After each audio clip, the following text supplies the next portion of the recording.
haleluya. Di luar, haleluya. Puji Tuhan. Mari kita akan masuk dalam kebenaran firman Tuhan. Judul firman Tuhan siang hari ini adalah Yesus pusat kehidupan kita. Kita buka bersama-sama kitab kita dalam Filipi pasal 1 ayat 21 dan ayat 22. Saya akan bacakan ini buat kita semua. Karena bagiku hidup adalah Kristus dan mati adalah keuntungan. Tetapi jika aku harus hidup di dunia ini, itu berarti bagiku bekerja memberi buah. Jadi mana yang harus kupilih? Aku tidak tahu. Puji Tuhan. Saudara, ayat ini adalah sebuah pernyataan dari seorang rasul yang bernama Rasul Paulus. Dia buat pernyataan yang luar biasa. Dia katakan, bagiku hidup adalah Kristus dan mati adalah sebuah keuntungan. Waktu Rasul Paulus buat pernyataan ini, saudara, dia bukan berada dalam keadaan yang sedang bebas, dalam keadaan nyaman, dalam keadaan enak, tidak. Dia sedang berada di dalam sebuah penjara. Di dalam penjara ini dia buat pernyataan yang luar biasa. Bagiku hidup adalah Kristus dan mati adalah keuntungan. Jika aku harus hidup di dunia ini, berarti aku bekerja memberi buah. Kalau kita lihat saudara, pernyataan Rasul Paulus ini menunjuk bahwa Yesus itu pusat kehidupan bagi Rasul Paulus. Dia hidup untuk Tuhan. Kalau dia mati, itu sebuah keuntungan. Luar biasa, saudara. Nah, saudara yang saya kasih, banyak orang Kristen yang tidak menjadikan Yesus sebagai pusat kehidupannya. Banyak orang Kristen yang hanya memberikan sebagian hidupnya kepada Yesus, tidak seluruhnya. Yesus hanya menjadi pusat kehidupannya pada saat ada di gereja, ada di rumah Tuhan, pada saat dia beribadah kepada Tuhan. Sebaliknya, kalau di rumah, di tempat kerja, di sekolah, di masyarakat, dan sebagainya, Yesus tidak jadi pusat kehidupannya. Kenapa? Karena hanya sebagian hidupnya diberikan kepada Yesus. Banyak orang percaya yang menjadikan pusat kehidupannya HP, saudara. HP itu tidak bisa lepas dari kehidupan kehidupannya. Dari pagi, siang, sore, malam, HP, saudara. Bahkan tidur pun, HP-nya ada di tempat tidur, di sebelah tempat tidurnya. Saya termasuk orang yang tidak terikat dengan HP, saudara. Makanya bagi saya nggak ada masalah. Ada HP, nggak ada HP. Kadang saya dapat WA dari teman-teman saya aja udah banyak, saya hapus semua, saudara. Malas saya bacanya. Apalagi sama sudah ratusan, ngapain saya bacanya? Saya tidak terikat dengan HP, makanya bagi saya nggak ada masalah. Tetapi ada orang sebenarnya pusat hidupnya HP, laptop, komputer, dia nggak bisa lepas dari barang-barang ini, saudara. Bahkan apalagi, saudara, banyak pekerjaannya, jadi pusat kehidupannya, toko, keluarga, hobi, uang, harta, dan sebagainya. Itu jadi pusat kehidupannya. Nah, firman Allah ajar kepada kita siang hari ini. Jadikan Yesus sebagai pusat kehidupan kita. Seperti yang Rasul Paulus buat pernyataan, bagiku hidup adalah Kristus dan mati adalah sebuah keuntungan. Kalau aku masih diberikan hidup, itu berarti bekerja memberi buah. Puji Tuhan. Pertanyaannya, saudara, apakah hidup berpusat kepada Kristus itu? Tadi judul firman Tuhan ada Yesus pusat kehidupan kita. Nah, apakah hidup berpusat kepada Kristus itu? Saya jawab, pertama saudara, hidup berpusat kepada Kristus adalah yang menjadikan Yesus sebagai sumber kehidupannya. Yesus sumber kehidupannya satu-satu, tidak ada yang lain. Yang memberikan kehidupannya adalah Yesus, saudara. Yesus dijadikan sumber kehidupannya. Itu yang menjadikan apa? Yesus sebagai pusat kehidupannya. Lalu yang kedua, yang hidupnya mengutamakan dan mengandalkan Yesus. Waktu kita katakan kita hidup berpusat kepada Kristus, berarti hidup kita mengutamakan Dia dan mengandalkan Dia. Tidak ada yang kita andalkan selain Yesus dalam hidup ini. Kepintaran kita, kekuatan kita, kegagahan kita, harta kita tidak andalkan, saudara. Hanya Yesus yang kita andalkan. Lalu yang ketiga, yang percaya kepada Yesus sebagai satu-satunya Tuhan dan Juru Selamat. Tidak ada yang lain. Dia pertahankan Yesus satu-satunya sebagai Tuhan dan Juru Selamat. Tidak ada yang lain, saudara. Dan tidak bisa menggeser Yesus sebagai Tuhan di dalam kehidupannya. Itulah orang yang berpusat kepada Kristus. Kalau kita jadikan Yesus sebagai pusat kehidupan kita, kita dapat lakukan ini di dalam kehidupan kita, saudara. Coba lihat, apakah pusat kehidupanmu? HP, kau bisa bermain HP seharian? Hubungan sama Tuhan berapa menit?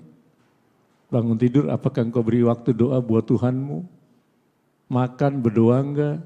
Lalu ada jam doa pribadi enggak di rumahmu? Coba lihat, saudara. Atau HP dari pagi, siang, sore, malam. HP enggak bisa lepas dari dalam kehidupan kita. Tanyakan sama dirimu, saudara. Siapa pusat kehidupanmu? Atau laptop, komputer yang jadi pusat kehidupanmu? Coba tanyakan sama dirimu, saudara. Jadikannya Yesus sebagai pusat kehidupan kita. Amin. Amin. Nah, puji Tuhan, kita akan lihat bagaimanakah cara memiliki hidup yang berpusat kepada Kristus itu. Saya akan menyampaikan, saudara, 4 cara kita bisa memiliki hidup yang berpusat kepada Kristus. Yang pertama, Roma 14 ayat 8. Tampilkan, saya bacakan. Sebab jika kita hidup untuk Tuhan. Dan jika kita mati untuk Tuhan. Jadi baik hidup atau mati, kita adalah milik Tuhan. Bagaimana cara memiliki hidup yang berpusat kepada Kristus? Lewat Roma 14 ayat 8 dikatakan, hidup dan matinya diberikan untuk Tuhan. Kalau kita mau jadikan Yesus sebagai pusat kehidupan kita, hidup dan mati kita berikan buat Tuhan. Ada orang yang matinya diberikan buat Tuhan, saudara? Ada? Ada. Ada orang yang mati diberikan buat Tuhan? Ada, saudara. Misalnya dia mati dengan cara bunuh diri. Dia berikan hidupnya bukan buat Tuhan, saudara. Dia mati dengan narkoba. Dia mati dengan hal-hal yang tidak berkenan di hadapan Tuhan. Itu matinya bukan buat Tuhan, saudara. Firman Tuhan katakan kalau dia hidupnya terpusat bagi Kristusnya.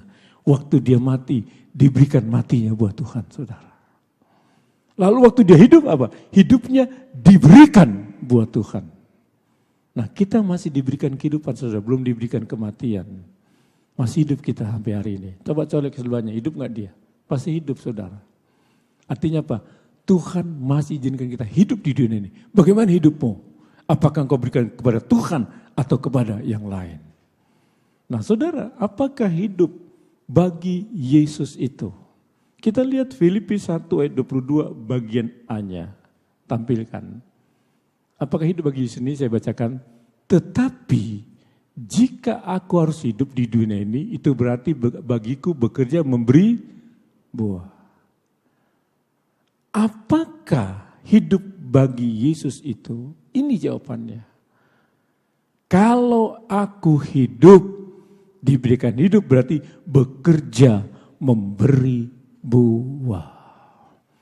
Orang yang hidupnya bagi Yesus, dia bekerjanya memberi buah di dalam kehidupannya. Pertanyaannya, apakah bekerja memberi buah itu? Saya jawab, bekerja memberi buah artinya yang pertama, menyelesaikan apa yang dipercayakan. Sekali lagi, menyelesaikan apa yang dipercayakan dengan menghasilkan buah. Dan buah itu dapat dinikmati baik oleh dirinya sendiri maupun oleh orang lain. Itu bekerja memberi buah. Dia menghasilkan buah dalam hidupnya, tapi buahnya bukan hanya untuk dirinya, tapi juga untuk orang lain. Dia nikmati, tapi orang lain juga nikmati. Kenapa? Karena dia bekerja memberi buah. Itu saudara, hidup bagi Yesus. Dia bekerjanya memberi buah. Buahnya dia nikmati, tapi juga orang lain menikmati buah dari dalam kehidupannya. Coba lihat hasil-hasil yang kau dapatkan dalam hidup ini. Apakah kau berikan bagi orang lain juga? Atau hanya untuk dirimu sendiri? Tanya saudara, jawab dengan jujur. Apakah waktu engkau bekerja mendapatkan semua dalam hidup ini? Engkau nikmati untuk dirimu sendiri atau juga untuk orang lain? Lalu yang kedua saudara, hidup bagi Yesus itu kedua. Melalui apa yang kita kerjakan, surga diuntungkan. Jadi melalui apa yang kita buat dalam hidup ini, semua yang kita kerjakan dalam hidup ini, surga diuntungkan. Kenapa surga diuntungkan? Karena semua yang kita lakukan maksud dan tujuannya adalah untuk Tuhan. Waktu kita kerja semua untuk Tuhan, surga diuntungkan lewat apa yang kita lakukan dalam hidup ini. Itu bekerja memberi buah. Lalu yang ketiga, apakah hidup bagi Yesus itu saudara? Melahirkan banyak anak-anak rohani. Dengan kita lakukan segala sesuatu dalam hidup ini, ada banyak anak-anak rohani. Jiwa-jiwa kita menangkan bagi Tuhan. Ada banyak kesaksian saudara. Orang-orang yang takut sama Tuhan. Mereka bekerja, mereka punya pegawai. Ada pegawai yang belum percaya, ada yang sudah percaya. Lalu mereka jadi berkat dalam pekerjaannya. Lalu orang yang tidak percaya melihat cara hidup bosnya, cara hidup tuannya. Lalu mereka kagum. Mereka katakan, kenapa Tuhan bisa hidup seperti itu? Lalu dia katakan, itu semua karena Yesus. Itu semua karena Yesus. Sekian lama pembantunya bekerja sama tuannya, saudara. Sampainya dia percaya juga kepada Yesus yang Tuhannya percaya itu. Artinya apa saudara? Dari Tuhan yang percaya ini ada anak-anak rohani yang dihasilkan. Itulah jiwa-jiwa. Pernah kita punya pikiran seperti itu? Waktu kita bekerja, orang yang bekerja dengan kita, mereka bisa datang menyembah Tuhan sebagai Tuhan dan selamat dalam hidupnya. Waktu kita bekerja seperti itulah bekerja memberi buah saudara. Itulah saudara hidup dan matinya diberikan untuk Yesusnya. Lalu yang kedua, bagaimana cara memiliki hidup yang berpusat kepada Kristus itu? Roma 11 ayat 36. Tampilkan, saya bacakan. Sebab segala sesuatu adalah dari Dia dan oleh Dia dan kepada Dia. Bagi Dialah kemuliaan sampai selama-lamanya. Apa yang kita tangkap di sisi yang kedua? Bagaimana cara memiliki hidup berpusat kepada Kristus? Mengakui segala sesuatu dalam hidupnya adalah dari Yesus. Dia tidak pernah curi kemuliaan Tuhan. Semua yang dia dapat itu semua dari Yesus. Dia bekerja, dia dapatkan upah, dapat untung, semua dari Yesus. Dia tidak pernah katakan, karena saya, karena hebat saya, karena pintar saya. Tidak, saudara. Dia katakan, semua yang saya dapatkan ini semua dari Yesus. Segala hormat, kemuliaan hanya bagi Yesus. Pernah kita katakan seperti ini, saudara? Waktu kita diberkati Tuhan, berkati dengan uang yang melimpah, dengan harta yang bertambah, Dengan motor baru, mobil baru, kita punya rumah, dan sebagainya kita katakan, terima kasih Tuhan, ini semua dari Engkau. Atau kita bangga, oh ini semua karena saya hebat, karena saya sarjana. Coba tanyakan saudara, kalau kita hidup berpusat bagi Kristus, cara kedua, kita mengakui segala sesuatu dalam hidup ini adalah dari Yesus. Tidak ada dari saya. Saya bisa berhasil karena Tuhan berikan kesehatan saya, kebenaran kepada saya. Bukan karena saya. Saya kembalikan semua untuk hormat, kemuliaan bagi Yesus saya. Ketiga, saudara, cara kita memiliki hidup yang berpusat kepada Kristus, 1 Petrus 2 ayat 21. Boleh Eben baca? 1 Petrus 2:21. Sebab untuk itulah kamu dipanggil, karena Kristus pun telah menderita untuk kamu dan telah meninggalkan teladan bagimu, supaya kamu mengikuti jejaknya. Puji Tuhan, supaya kamu mengikuti jejaknya. Yang ketiga, saudara, cara memiliki hidup berpusat kepada Kristus, kita harus mengikuti teladan Yesus. Yang kita teladan dalam hidup kita adalah Yesus, saudara, bukan pendeta, bukan pelayan Tuhan, bukan siapa-siapa. Yang kita teladan adalah Yesus sebagai Tuhan dan Juru Selamat kita. Tidak ada yang lain. Kalau kita teladani pendeta, saudara, waktu pendeta itu jatuh, kita kecewa. Kita bisa marah, saudara. Kok pendeta bisa jatuh? Kok pendeta bisa berbuat dosa dan sebagainya? Kita marah. Kenapa? Teladan kita pendeta. Bukan, saudara. Teladan kita adalah Yesus. Orang yang hidup berpusat pada Kristus, dia ikuti teladan Yesus. Apa yang dilakukan Yesus, dia lakukan dalam kehidupannya. Pertanyaan, teladan apa yang Yesus berikan kepada kita, di mana kita ikuti teladannya? Kita lihat dalam ayat 22 sampai 24-nya. Tolong tampilkan. Di ayat 22, ia tidak berbuat dosa dan tipu tidak ada dalam mulutnya. Teladan yang pertama Yesus berikan contoh kepada kita adalah tipu tidak ada dalam mulutnya.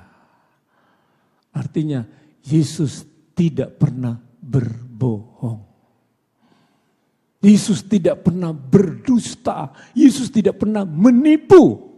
Dari mulutnya tidak pernah keluar kata tipu, bohong, dusta. Tidak, saudara. Ini yang kita harus ikuti. Teladan yang Yesus berikan. Kita tidak boleh ada tipu di dalam mulut kita. Coba tanya sama kita. Waktu kita dagang, ada nipunya enggak dagang kita? Enggak ya? Waduh, bagus anak ini. Anak ini enggak suka nipu, saudara. Ada waktu kita bisnis sama teman kita, ada nipunya kita? Waktu kita dagang, ada nipunya kita? Yang punya toko, ada nipunya kita di sana?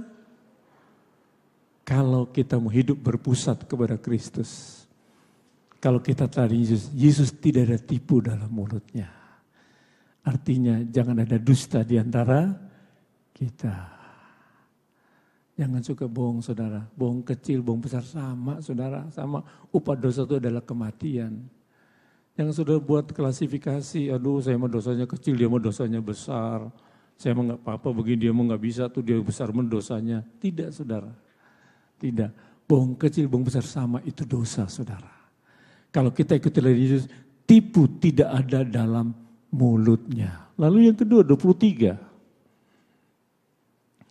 Ketika ia dicaci maki, ia tidak membalas dengan mencaci maki. Ketika dia dimarahin, dia dicaci maki, dia dipermalukan oleh orang, dia tidak membalas mencaci maki orang tersebut. Luar biasa, saudara. Yesus dihina, saudara. Dia diejek, saudara. Dia diperlakukan dengan kasar, dengan tidak adil oleh orang pada saat itu. Orang yang membunuh dia, dipermalukan dia. Tapi dia tidak membalas dengan mencaci maki. Dia terima semua itu. Bahkan dia katakan, ya Bapa, ampunilah mereka Karena mereka tidak tahu apa yang mereka perbuat. Luar biasa saudara. Yesus lihat perlakuan kasar dari orang-orang itu. Yesus lihat. Yesus diludahi saudara. Yesus ditenang, Yesus dicambuk. Yesus lihat orang-orang itu saudara. Tapi Yesus membalas? Tidak. Waktu dia dicaci maki, dia tidak mencaci maki. Pernah saudara dia ngomongin sama orang? Pernah saudara difitnah sama orang? Pernah saudara diejek sama orang? Apa sikap saudara kepada orang itu? Marah, ngelawan, bales. Bales. Waktu kita membalas. Bukan Yesus sebagai pusat kehidupan kita saudara. Karena firman Tuhan katakan jangan balas kejahatan dengan kejahatan. Balaslah kejahatan dengan kebaikan. Itu yang Yesus kasih teladan sama kita saudara. Dia dicaci maki, tidak membalas mencaci maki. Lalu apalagi sudah ayat 23-nya, perhatikan. Ketika ia menderita, ia tidak mengancam. Waktu Yesus mengalami penderitaan yang luar biasa. Kepalanya dimahkotai dengan mahkota duri. Duri yang tertancap di wajah, sampai keluar darah dari kepalanya. Lambungnya dilempar dengan tombak, keluar air dan darah dari lambung itu. Tubuhnya hancur sampai tidak terbentuk kata Yesaya. Bagaimana bentuk rupa Yesus itu. Dia sangat menderita waktu dia mati di kayu salib. Tapi dikatakan waktu dia menderita, dia tidak pernah keluar ancaman. Ntar gue balas lu, ntar gue balas lu, ntar gue balas lu. Tidak saudara. Tidak terucap dari mulut Yesus mengancam, tidak. Itulah teladan Yesus berikan. Dia menderita, tapi dia tidak keluar ancaman kepada siapapun yang buat dia menderita. Ada orang yang buat menderita engkau saudara. Engkau dilecehkan, disakiti dengan suamimu, dengan istrimu, saudara, dengan keluargamu, dengan saudara-saudaramu. Engkau buat dia orang buat engkau menderita, sampai tekanan batin kau alami. Pernah kau balas, terpikir nanti gue balas lo, nanti gue balas lo, nanti gue balas lo. Pernah itu saudara?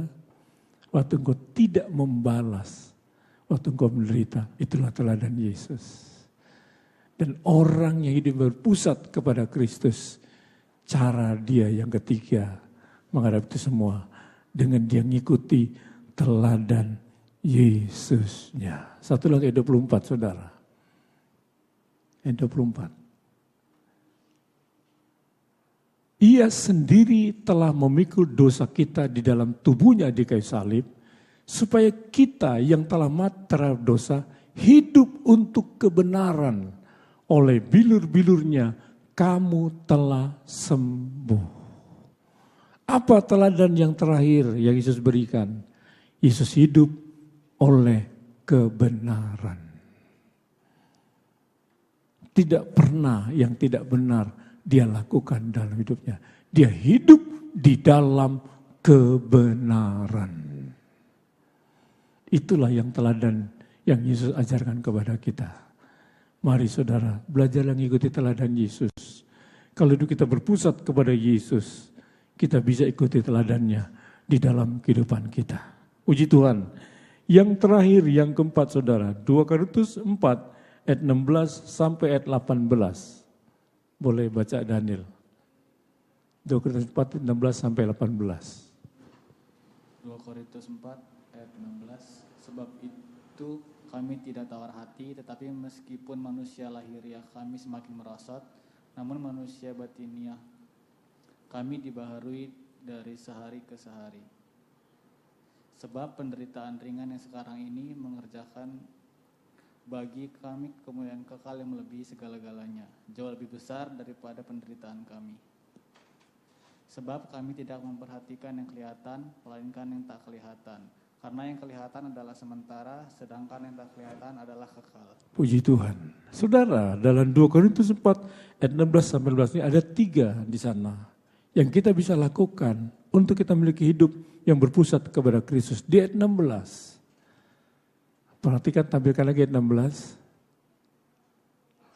Sebab itu kami tidak tawar hati, Tetapi meskipun manusia lahiriah kami semakin merosot, namun manusia batinia kami dibaharui dari sehari ke sehari.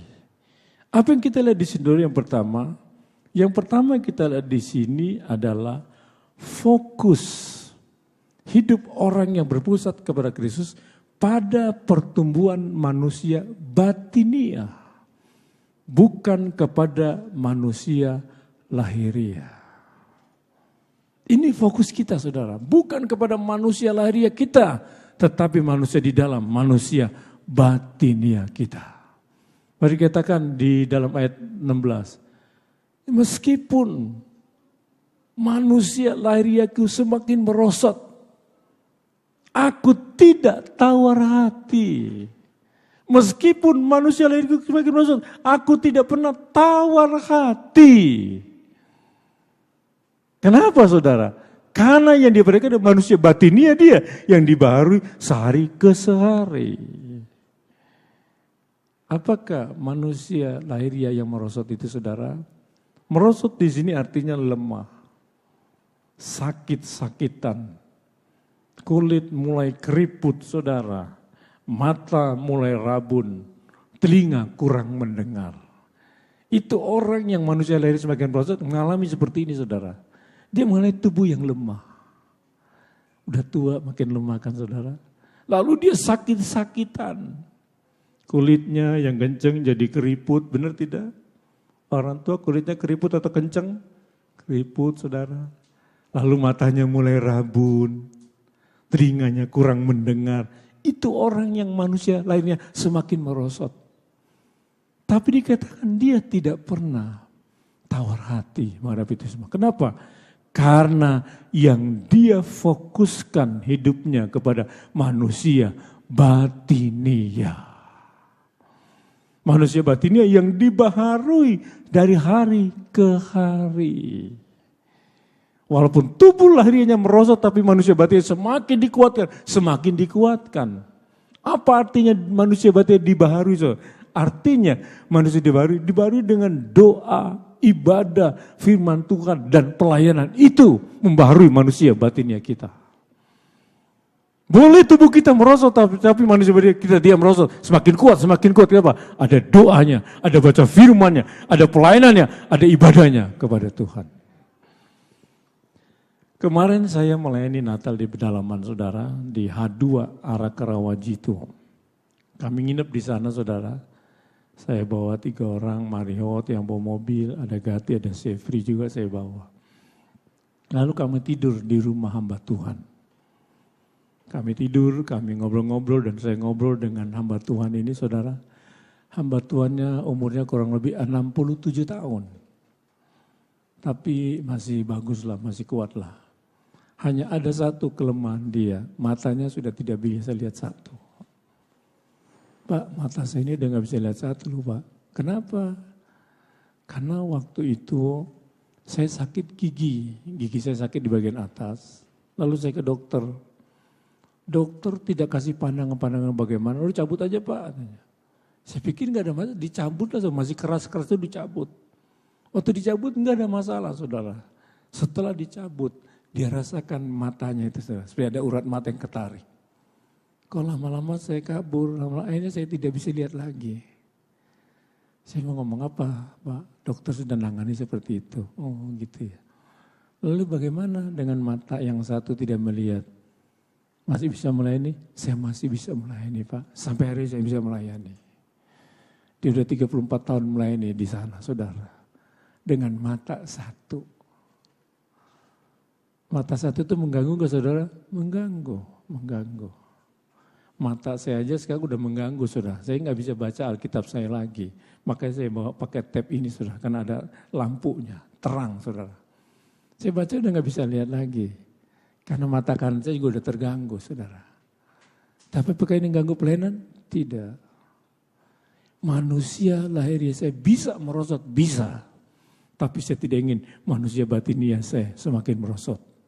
Itu sebabnya saudara, orang yang hidupnya berpusat kepada Kristus, fokus hidupnya pada pertumbuhan manusia batiniah, bukan kepada manusia lahiriah. Lalu yang kedua ayat 17, tampilkan, saya bacakan.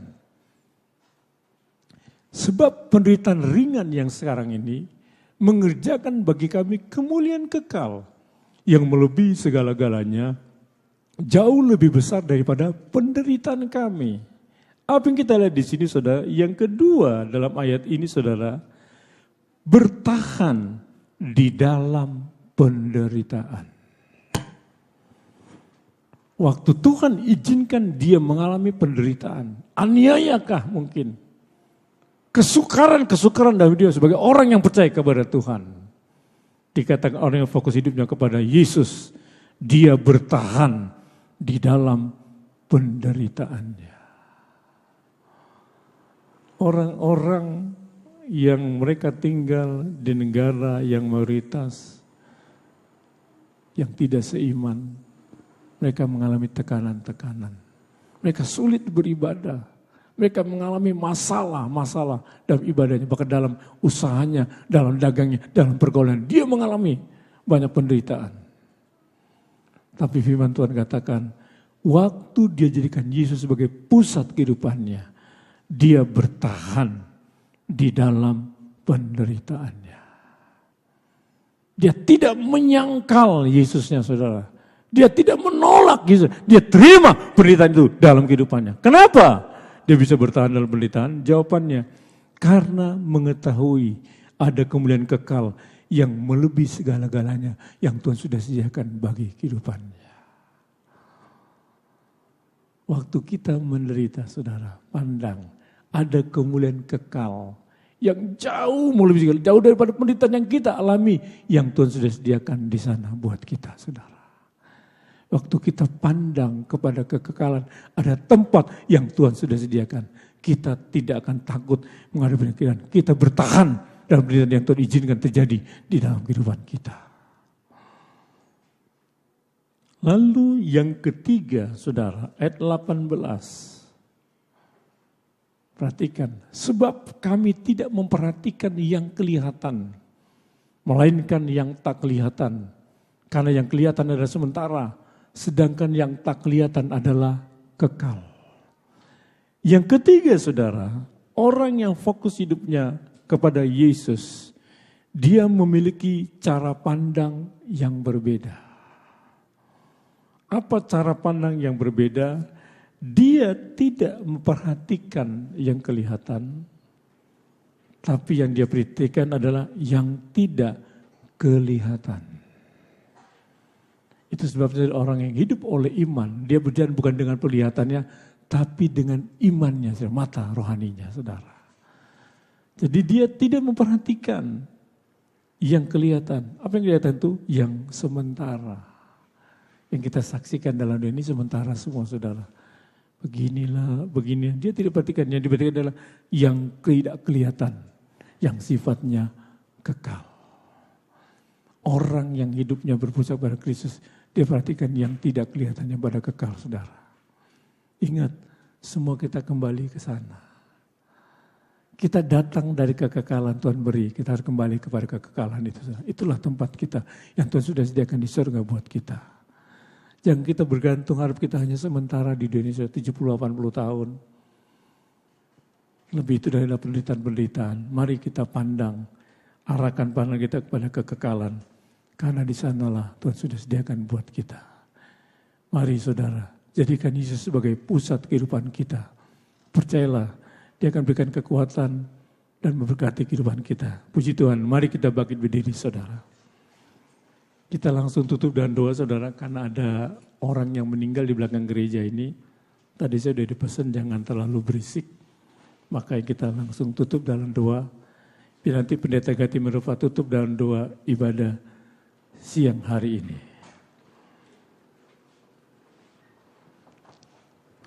Haleluya Yesus. Kita berdoa. Terpujilah nama-Mu Tuhan. Kami mengucap syukur kembali atas kebenaran firman-Mu yang telah Engkau sampaikan melalui hamba-Mu siang hari ini. Agar hidup kami senantiasa berpusat kepada-Mu Tuhan. Karena Engkaulah sumber pertolongan dan kekuatan di dalam kehidupan kami. Kami tidak ingin Tuhan hal-hal yang lain yang menjadi pusat kehidupan kami karena semuanya fana. Tetapi kami yakin dan percaya ketika kami selalu ada di dalam Tuhan, kami akan melihat hal-hal yang ajaib dan mujizat di dalam kehidupan kami. Itu sebabnya Tuhan berkati hamba-Mu siang hari ini yang telah menyampaikan kebenaran firman-Mu. Terus pakai dengan hebat dan luar biasa. Urapan Roh Kudus-Mu terus Tuhan mengurapi dan menguasai kehidupan hamba-Mu Bapa. Terpujilah nama-Mu Tuhan, dan kami percaya seluruh kami yang sudah mendengarkan sudah diberkati siang hari ini. Sebentar lagi kami akan pulang ke rumah kami masing-masing. Sertai kami dalam perjalanan, tibakan di rumah dengan selamat, dengan tidak kurang suatu apapun. Kami mengakhiri ibadah kami siang hari ini. Di dalam nama Tuhan Yesus Kristus kami berdoa. Haleluya. Akhirnya terimalah berkat dari Allah Bapa, rahmat cinta kasih dari Yesus Kristus, bimbingan dan persekutuan dari kuasa Roh Kudus menyertai kita sekalian saat ini, esok, sampai selama-lamanya. Haleluya, haleluya, amin. Tuhan berkati. Silakan duduk dulu saudara. Ada pengumuman saudara pertama. Nanti tanggal 25 Desember kita tidak ada ibadah. Kita buat ibadahnya hari Minggunya tanggal 26, ibadah Natalnya jadi bukan tanggal 25, tapi tanggal 26 seperti pagi ini dengan siang ini. Lalu yang kedua ada undangan Natal saudara. Bagi yang masih pemuda remaja ada undangan Natal nanti sore di gereja kita jam 4 sore. Natal pemuda remaja di tempat ini datanglah dan biar kita nikmati berkat sama-sama. Yang terakhir pengumuman dari kaum ibu, saya berikan kesempatan saudara.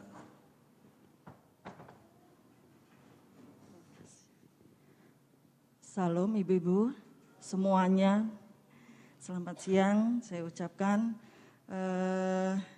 Saya sekedar mengingatkan saja bahwa kita tanggal 22 Desember nanti, tepatnya hari Rabu jam 6 di gereja kita, itu ada Natal wanita.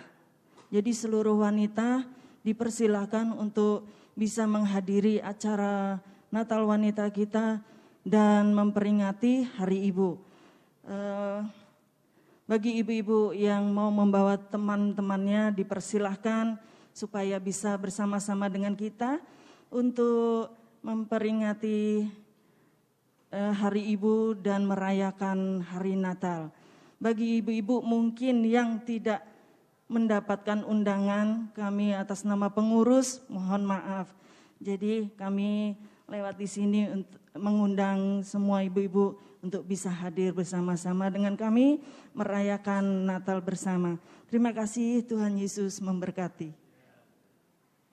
Jadi diundang ibu-ibu ya, bukan perempuan semua saudara, ibu-ibu.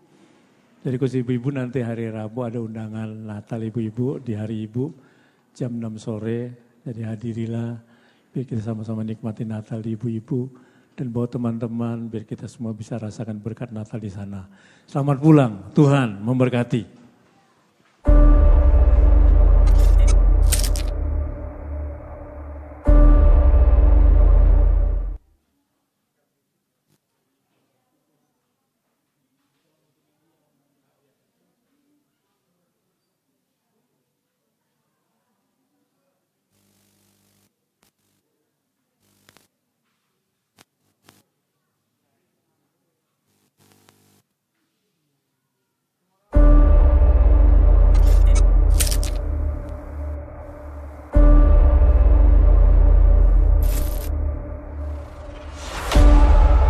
Jesus Christ is coming back to this earth. Are you prepared?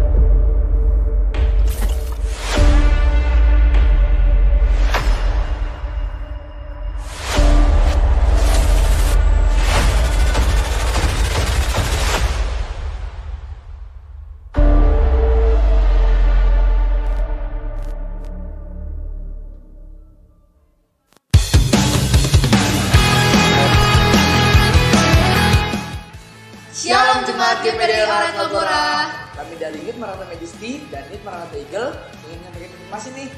Kami mengadakan ibadah dan perayaan Natal Youth GPD Oret Labora di hari Minggu 19 Desember jam 4 sore di gereja dengan tema Prepare Yourself for His Arrival. yang artinya siapkan dirimu untuk kedatangan Tuhan. Kami mengajak seluruh pemuda remaja GPDI Orat Labora untuk ikut hadir dalam acara Natal ini. Yuk bersama-sama merayakan Natal di tahun ini. Karena tiada kesan tanpa kehadiranmu. See you and God bless you all.